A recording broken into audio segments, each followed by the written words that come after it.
नमस्कार, आप देख रहे हैं आज़ाद समाचार। पेश है आज़ाद समाचार की खास पेशकश एक मुलाकात। इस बार हमारे साथ हमारी मुलाकात किससे होने वाली है, उनके बारे में कह सकते हैं युवा कांग्रेस युवा नेता जिनका सफ़र खासकर राजनीतिक करियर जब वो हाईलाइटेड हुए तो किसान आंदोलन से उनको हम जोड़ सकते हैं। मंदसौर वाला किसान आंदोलन, वहाँ से वो चर्चा में आए।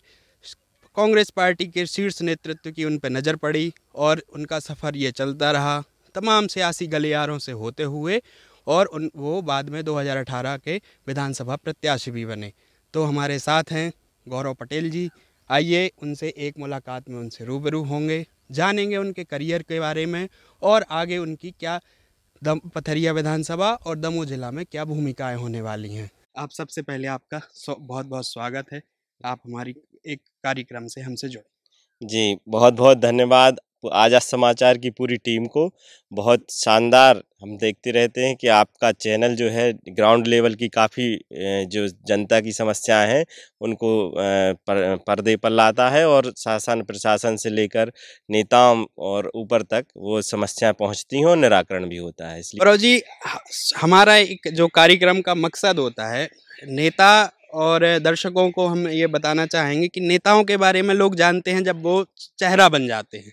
हमारा मानना है ये कि जो यहाँ के जनप्रतिनिधि हैं, क्षेत्रीय नेता होते हैं, तो लोगों की उनकी पर्सनल लाइफ कहाँ से उनने आगे बढ़े, कैसा कहाँ उनने पढ़ाई की, और उनके बीच में आज वो चेहरा बन के आ जाते हैं और उनके जनप्रतिनिधि बनते हैं। तो इन तमाम बातों को लेके फिर आपके आगे करियर को लेके तमाम तरह की बातें, आपकी चुनौतियाँ और ये सारी बातें सामने लाने का हमारा लक्ष्य होता है और उद्देश्य होता है। तो सबसे पहले सवाल मेरा यही है कि आपकी मतलब पढ़ाई लिखाई कहाँ से हुई और फिर आप आगे ये कहाँ से कैसे राजनीति से फिर आप जुड़ गए?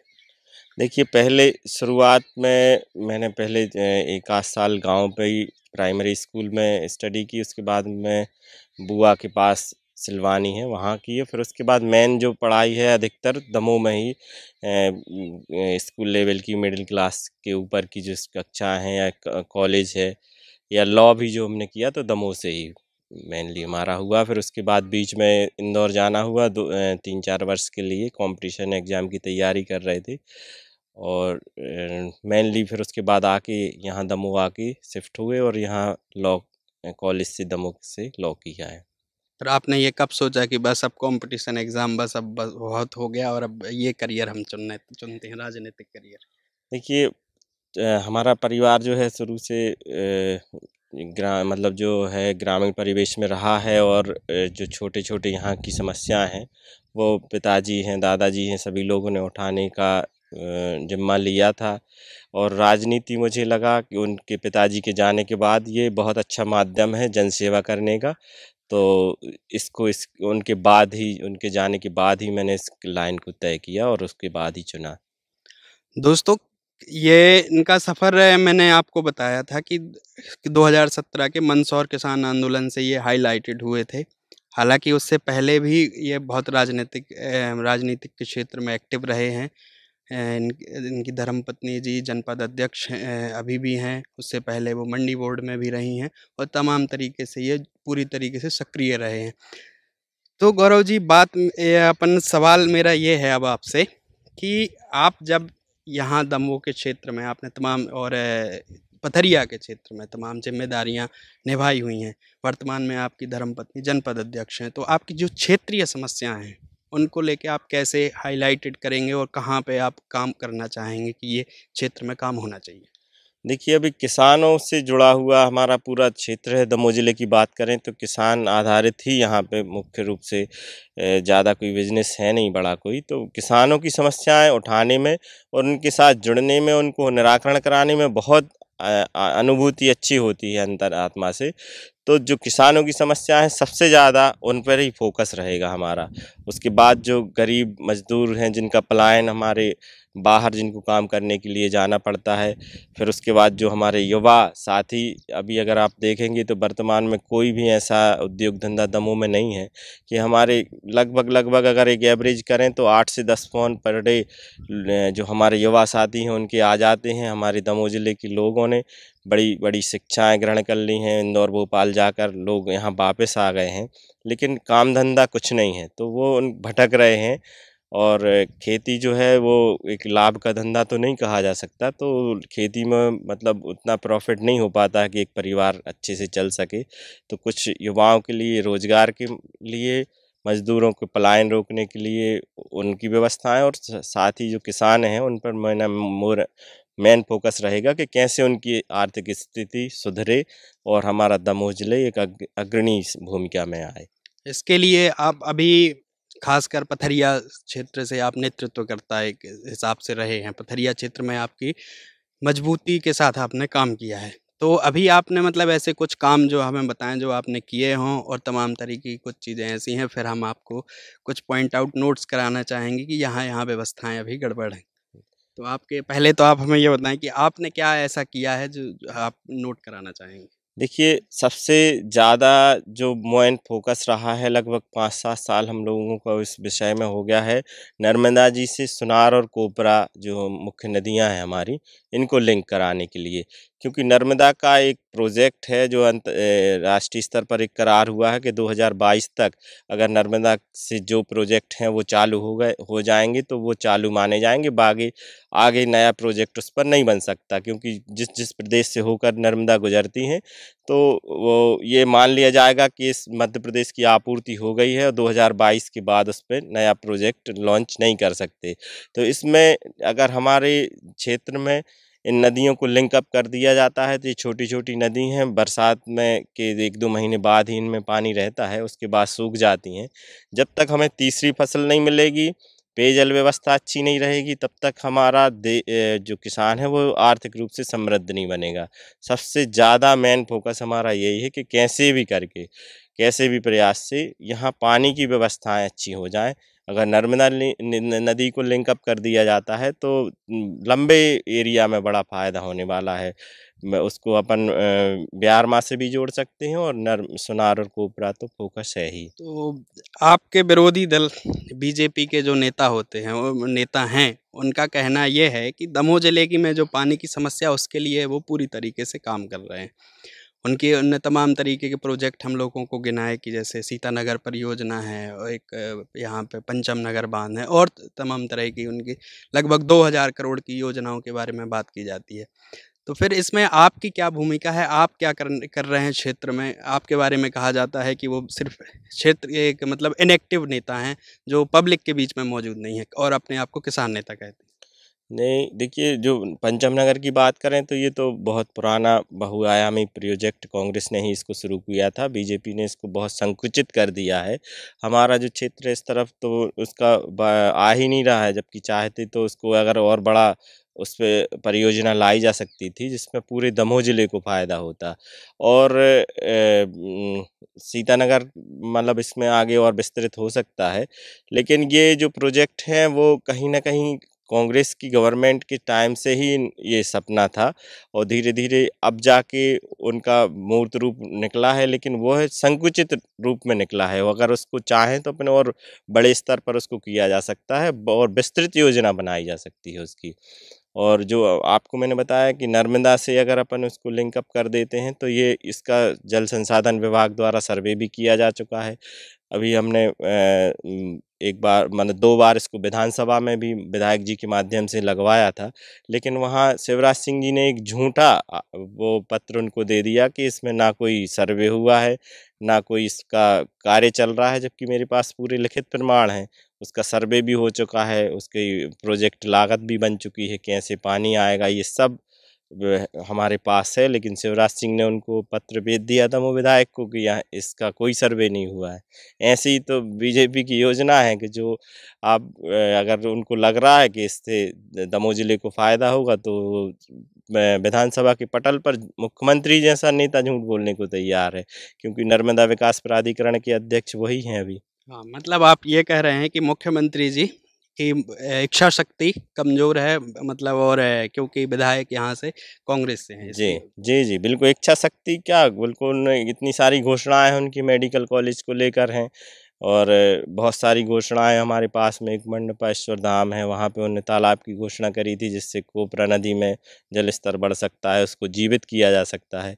लेकिन वो धरातल पर कहीं नहीं है, और झूठ बोल देते हैं।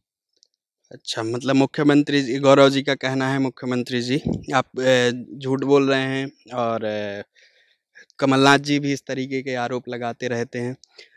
मेरे आपसे ये कहना था कि आपकी भूमिका यहाँ पे किसानों के साथ जुड़ने के साथ, आप जब एक जनप्रतिनिधि हैं और आपकी पत्नी जनपद जनपद पंचायत अध्यक्ष भी हैं, तो ऐसे क्या आप काम कर रहे हैं किसानों के लिए?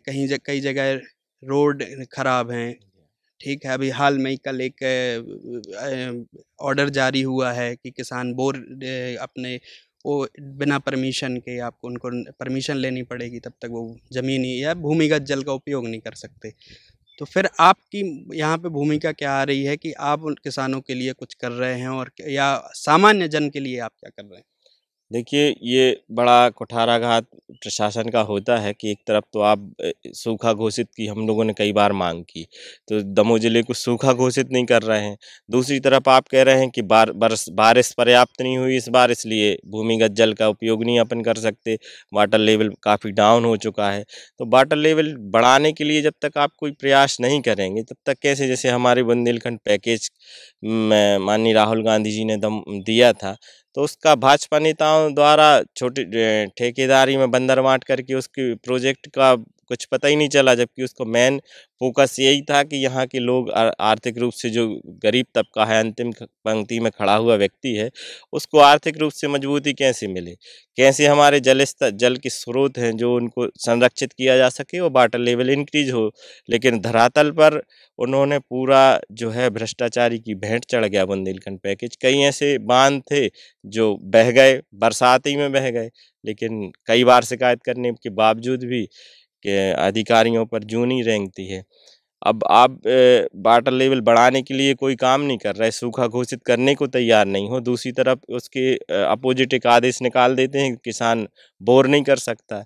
अब वह भी प्रकृति के हिसाब से देखें तो अगर वाटर लेवल डाउन है तो उसको बढ़ाने का प्रयास किया जाना चाहिए, ऐसे में तो किसान मर जाएगा। आप भ्रष्टाचार और इन तमाम जैसे आरोपों पे आप लगा रहे हैं। बीच में आप पे भी आरोप लगे थे कि जनपद की जो दुकानें अलॉट हुई हैं और उनमें भ्रष्टाचार हुआ है। आपकी उसमें मुख्य भूमिका के तौर पे आपको प्रेषित किया गया। आप ही के पार्टी की महिला नेत्री हैं मनीषा दुबे जी, जी। उनने भी ऑब्जेक्शन उठाए। बीजेपी के पूर्व विधायक हैं लखन पटेल जी, उनने भी आप पे आरोप लगाए, और भी तमाम क्षेत्रीय नेताओं के आप पे सीधे तौर पे भ्रष्टाचार के आरोप लगाए थे। देखिए क्या था कि एक हमारे जनपद का एक सराय करके जगह है, वहाँ बहुत सारे लोगों ने अतिक्रमण कर लिया था। जनपद की बहुत सारी भूमियाँ, बहुत सारी क्या, मुझे लगता है कि 90% भूमि पर अतिक्रमण अभी वर्तमान में हो चुका है। सराय की जो भूमि थी उस पे बहुत सारे लोग थे जो धीरे धीरे उस पे अतिक्रमण, और वो फील्ड पर बिल्कुल नहीं बची थी ज़मीन। बहुत उनको हम लोगों ने बड़ी मुश्किल से लोगों को कहीं न कहीं उनको जब अतिक्रमण हुआ तो ख़राब तो लगता है, जब लंबे समय से कोई अवैध कब्ज़ा किया हो उसको हटाते हैं। तो ये सब जो पीठ पीछे जो लोग आए तो वो वही लोग थे जो वहाँ अतिक्रमण करके रखे थे, भूमाफिया थे, उनको खराब लगा। और दूसरा जहाँ तक भ्रष्टाचार की बात आपने कही है तो उसकी लगभग 3 बार उसकी जांच हो चुकी है। जांच में कोई भी सत्यता नहीं पाई गई है। आप चाहें तो हम उसको जांच की कॉपी भी आपको उपलब्ध करा देंगे। मुख्य जो उद्देश्य था हमारा ये था कि जनपद की आय बढ़े और वहाँ जो लोकल लोग हैं उनको एक रोज़गार का परफेक्ट माध्यम मिले, एक अच्छा परिसर वहाँ एक ऐसा निर्मित हो सके, शॉपिंग कॉम्प्लेक्स, जहाँ अगर ग्राहक जाए तो उसको हर दुकान की मतलब हर सामान वहाँ उपलब्ध हो सके और युवाओं को रोज़गार मिल सके। तो इसके पीछे अगर किसी को बुरा लगता है, किसी को कोई आपत्ति होती है, तो वो आपत्तियाँ भी झेलने के लिए तैयार हूँ। लेकिन मेरा जो उद्देश्य है, जो दृष्टि है, जो सोच है, वह बिल्कुल साफ़ है कि युवाओं को रोज़गार मिले, जनपद की आय में वृद्धि हो और जो शासकीय भूमि है वो उनको भूमाफियों से मुक्त कराया जा सके। आप जन कल्याणकारी और होने का आप भी दावा कर रहे हैं, आपके विरोधी पक्ष वाले भी दावा करते हैं। फिर आप जब विधानसभा में आपको मतलब कांग्रेस आपको प्रत्याशी बनाती है पथरिया विधानसभा से, लेकिन फिर आप हार जाते हो, बहुत बुरी तरीके से हारते हैं। जी हाँ, देखिए प्रदर्शन वास्तव में जो मुझे इसमें कोई स्वीकारने में कोई गलत वो नहीं है। हमारा जो है, देखिए एक संगठन जब चुनाव लड़ता है तो अलग बात होती है, और अगर कोई व्यक्ति पर्सनल अलग चुनाव लड़ता है तो वो बात अलग होती है। जब तक संगठन आपके साथ पूरी ताकत के साथ, पूरा कार्यकर्ता मेरे जो हैं कार्यकर्ता हमारे साथ थे, लेकिन जो बड़े-बड़े क्षत्रप हैं, बड़े-बड़े लीडर्स हैं, वो कहीं न कहीं उन्होंने पीठ पीछे हमारे कुठाराघात किया, पार्टी के साथ गद्दारी की। तो मतलब आप कह रहे हैं कि आप की चुनाव हारने की सबसे बड़ी वजह थी कांग्रेस की अंदरूनी कलह, जो यहाँ पे आपके क्षेत्र स्तर पे आपको देखने मिली और उसका परिणाम आपको भुगतने को मिला। हाँ, हाँ, बिल्कुल, इसमें कोई दो राय नहीं है। अगर कांग्रेस एक होकर लड़ती तो निश्चित रूप से हम जीतते, और अब लेकिन वर्तमान में सभी लोगों को गलती का एहसास है। अब सभी वर्तमान में सभी जनप्रतिनिधि एक हैं। कई लोग हमारे, हो सकता है मुझ में कोई कमी हो रही हो, मैंने उसको मना नहीं पाया हूँ, मेरी भी गलतियाँ हो सकती हैं।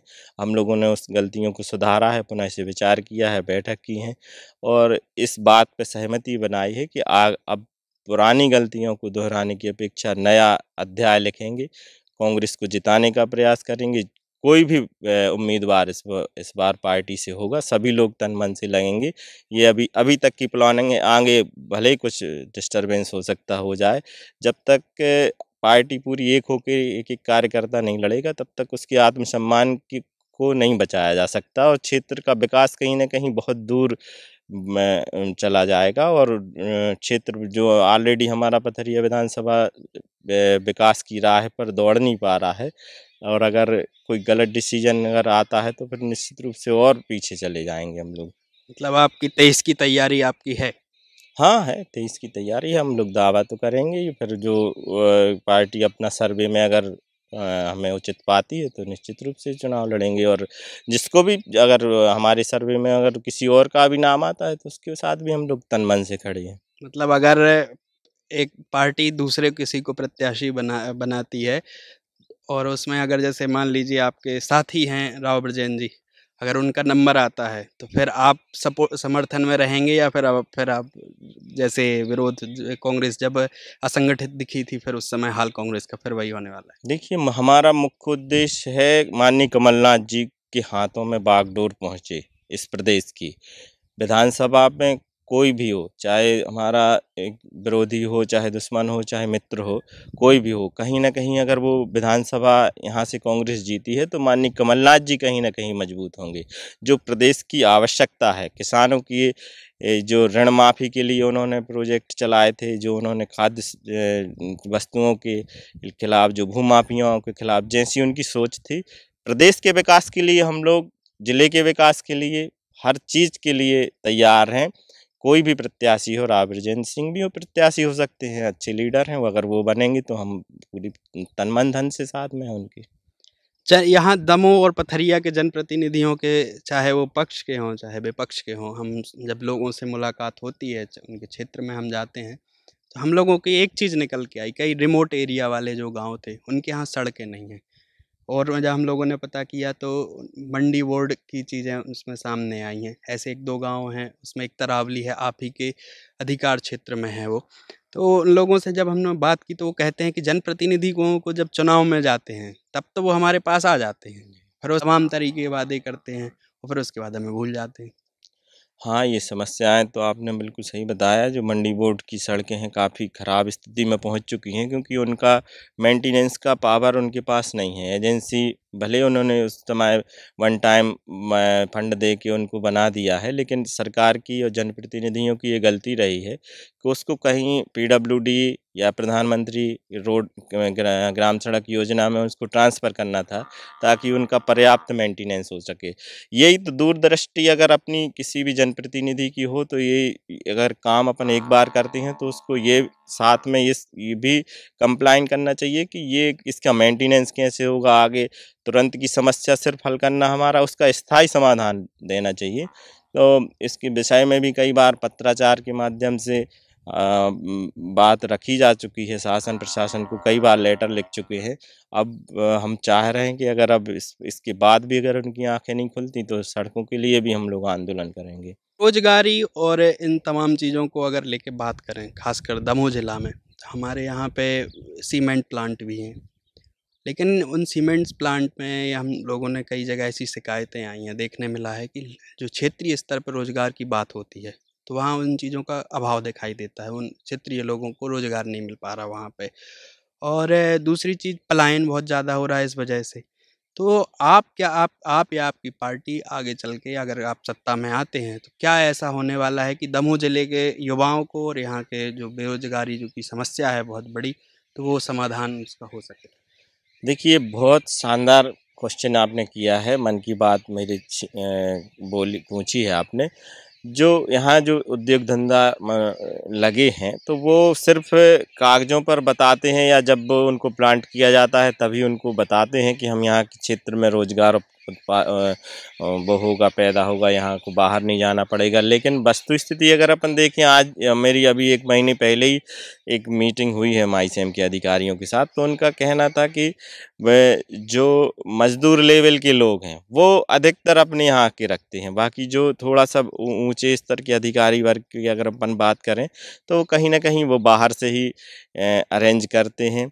सिर्फ़ टोटली दिखावा करते हैं। यहाँ के लोगों को बहुत ज़्यादा शुरुआत में ज़रूर कुछ, जब मैं प्लांट यहाँ स्टार्ट हुआ था, तो शुरुआत में ज़रूर उन्होंने कुछ लोगों को नौकरियाँ दी। अब लेकिन वह जो प्रतिशत है वो धीरे-धीरे घटता जा रहा है, और मुझे लगता है बहुत कम अब वर्तमान परिवेश में हो गया है। 8 से 10 लोग पर डे मुझसे संपर्क करते हैं, लेकिन जब वहाँ अधिकारियों से बात करते हैं तो वह वो बताते हैं कि यहाँ कोई वैकेंसी नहीं है। 2-4 महीने बाद पता चलता है कि कहीं कलकत्ता से कोई आ गया, कहीं बिहार से कोई आ गया। तो ये बड़ा ड्रॉबैक है हमारा। इसके खिलाफ हम लोग निश्चित रूप से क्षेत्र में बात करके हम लोग इस मांग को उठाएँगे। साथ ही अगर अपन दूरदर्शी या आगामी प्रोजेक्ट की बात करें, तो जब हमारी सरकार थी, माननीय कमलनाथ जी ने 6 महीने के अंदर हटा में गैसाबाद प्लांट की स्वीकृति दी। उसको पुनः से चालू करने का उन्होंने प्रयास किया, लेकिन जैसे ही हमारी गवर्नमेंट गिरी तो वह प्लांट का जो प्लान था वह धराशायी हो गया। अब वहाँ कुछ अभी वर्तमान में नहीं दिख रहा है, क्योंकि सरकार का जब तक सहयोग नहीं रहेगा तब तक उद्योग धंधों को डेवलप नहीं किया जा सकता। इसके लिए बिल्कुल बहुत सारी चीज़ें हमारे यहाँ हैं। हमारे यहाँ टमाटो का ओनियन का उत्पादन भी अच्छा नंदरईवासा में होता है, तो वहाँ एक बड़ा प्लांट उसका भी अपन लगा सकते हैं। और जो सीमेंट फैक्ट्री है, वह अच्छा पत्थर है हटा के आसपास के एरिया में, हमारी पथरिया के आसपास के एरिया में, तो एक नया प्लांट भी लाया जा सकता है। बहुत सारी यहाँ प्राकृतिक संसाधन ऐसे हैं जिनका उपयोग हम दोहन कर सकते हैं, लेकिन उस पर अभी तक किसी ने कोई बात नहीं की है। तो लास्ट में हमें एक आखिरी सवाल ये रहेगा आपसे कि क्या आप युवाओं को संदेश देना चाहेंगे जो राजनीति से और खासकर खेती-बाड़ी जो छोड़ रहे हैं और जो पलायन कर रहे हैं, उनको आप क्या आप अपने बोलना चाहेंगे कि कैसे वो अपने आप को स्किल उनमें कमी है या फिर यहाँ की समस्याएँ उनकी दूर उनके सवाल कभी ख़त्म ही नहीं हो पाते हैं।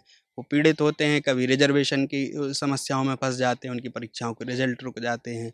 या अगर प्राइवेट तौर पे जाते हैं तो आपने जैसा बताया कि आपने भी उस संपर्क किया, हम लोगों ने भी संपर्क किया माइसेम फैक्ट्री सीमेंट प्लांट है दोस्तों यहाँ पे, तो वहाँ उनको रोज़गार नहीं मिल पा रहा है, तो फिर वो उनकी पेशेंस कब तक वो धैर्य रखें सर? बिल्कुल, युवाओं को पेशेंस रखने की ज़रूरत ही नहीं है, उसको तो आंदोलन करना चाहिए, सड़कों पर अपनी माँग के लिए खड़ा होना चाहिए। जब तक वो चिल्लाएँगे नहीं, जब तक उनकी माँग कोई सुनने वाला नहीं है। पेशेंस तो बिल्कुल नहीं रखना चाहिए, अपना अधिकार है, उनको लड़ के लेना चाहिए। जहाँ तक राजनीति की बात है, तो राजनीति का एक चेहरा जो है फ़िल्मों ने ऐसा बना दिया है, नेताओं को भ्रष्ट टाइप का दिखा के, कि वह नया जो युवा है, वह जो राजनीति से जुड़ना नहीं चाहता। मैं उनको ये कहना चाहता हूँ कि जब तक आप अच्छे लोग राजनीति में नहीं आएँगे, तो बुरे लोगों का निश्चित रूप से शासन रहेगा। युवा अगर आगे आएँ, कई ऐसे युवा हैं हमारे राष्ट्रीय स्तर पर, प्रदेश स्तर पर, जिन्होंने तस्वीर अपने क्षेत्र की बदली है। युवाओं को राजनीति में पूरा इंटरफियर करना चाहिए, बढ़-चढ़ के हिस्सा लेना चाहिए।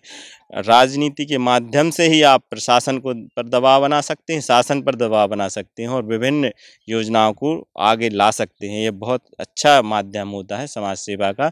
साथ ही आपने एक और प्रश्न किया कि मतलब जो इसमें किस खेती के लिए मैंने खेती पूछा के कि जो लिए लाभ का धंधा कैसे बन जी। पाए ताकि युवा उसको जो दूसरे क्षेत्रों में तो देखो, भारत आईटी क्षेत्र में युवा नेतृत्व करता है तो विश्व में हम जाने जाते हैं, लेकिन जब खेती की बात आती है तो लोग उसमें इंटरेस्टेड नहीं हैं। खेती तो तभी जो है मुख्य रूप से अगर पानी की उपलब्धता हो जाएगी, हमारी 2 फसली अधिकतर ज़मीन है, अगर उसको 3 फसली बना दिया जाए, तो निश्चित रूप से खेती एक लाभ का धंधा बनेगी। तो इसके लिए सबसे मस्ट है, वो इसकी लागत कैसे कम हो और दूसरा जो है पानी की व्यवस्था हो। तो ये दोनों चीज़ों पर फ़ोकस अगर कर लिया जाए तो बुंदेलखंड की या दमोह ज़िले की बहुत अच्छी खेती है, बहुत सारी ज़मीनें यहाँ पर हैं, लोगों के पास बड़े-बड़े रकबे हैं और वो निश्चित रूप से एक अच्छा यहाँ रिज़ल्ट दे सकते हैं। तो आगे इस तरीके की मुलाकात हम लोग और करते रहेंगे। हमारे साथ थे गौरव पटेल जी, और देखते रहिए एक मुलाकात, और हमें बताइए कि हमारा कार्यक्रम आपको कैसा लगा और आप किन के बारे में आप फिर से और रोचक चीज़ें जानना चाहेंगे, और अगली मुलाकात किसके साथ हो। देखते रहिए आज़ाद समाचार। धन्यवाद।